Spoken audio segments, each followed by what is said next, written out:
Hey, what's up, guys? Welcome back to the weekly brief with the Simpson team. And today we're going to talk about three main topics. Number one, I wanted to talk about is FHA. Super exciting news. Finally, we're getting some common sense. So FHA now, for example, if you were a W-2 employee and let's say you made commission, in 2018 and 2019, you made $150,000 and $50,000 was commission.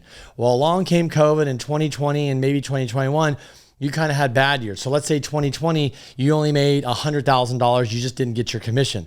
And then 2021, you started making your $150,000 a year. And now 2022, you're back to where you need to be at the $150,000. The problem is we have to do a 2-year average of the commission.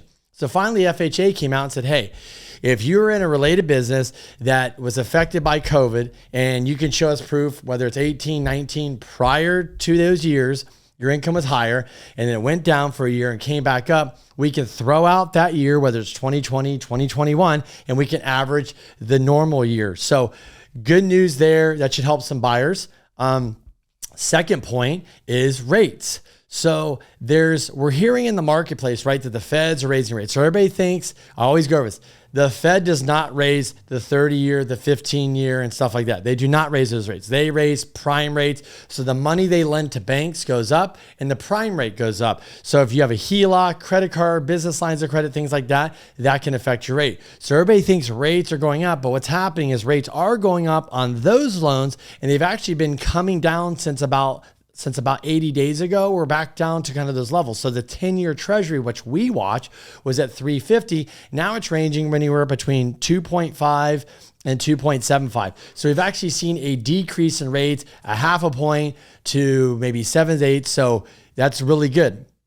The third point is we're calling it the real estate reality, the reality sandwich. And what I mean is, so we've got sellers, we've got buyers, and then we have reality. So what's going on here is the sellers are trying to get yesterday's price and buyers are trying to get the price of tomorrow. So this gap is slowly connecting to, so when that gap connects, that's when we'll probably see a reset of the market where kind of our floor is and things will run from there. So how long could this take? Well, think about it. If you have a house that's listed for 30 days and you go another 30 days, you have 60 days and you might not be getting any traction, that is a reflection that your house is too high. But what could happen during that 30, 60-day period is your neighbor that is in San Diego that got recruited to Georgia and has to sell its house, he doesn't have all the time. He's like, I need to sell it. So that agent lists it for $1 million. The other house is listed for $1 million. He goes, you know what, Bob? Just get this house. I got to get this house sold.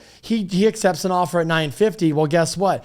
The reality, the new market, the new comp is $950. You're at $1 million. You're going to have to come down to meet that reality. So that sandwich is going to compress. It's going to come together where the buyers and sellers are more on the same page.